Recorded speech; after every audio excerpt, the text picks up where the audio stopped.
السلام عليكم. في البداية صلوا على الرسول عليه الصلاة والسلام. تاني شيء، اعمل متابعة.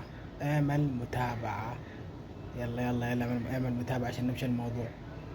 خلاص عملت متابعة، اوكي.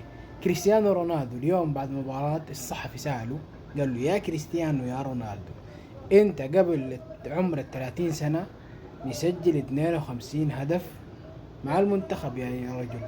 اوكي، انت شاب قبل ال30 سنة مسجل 52 هدف.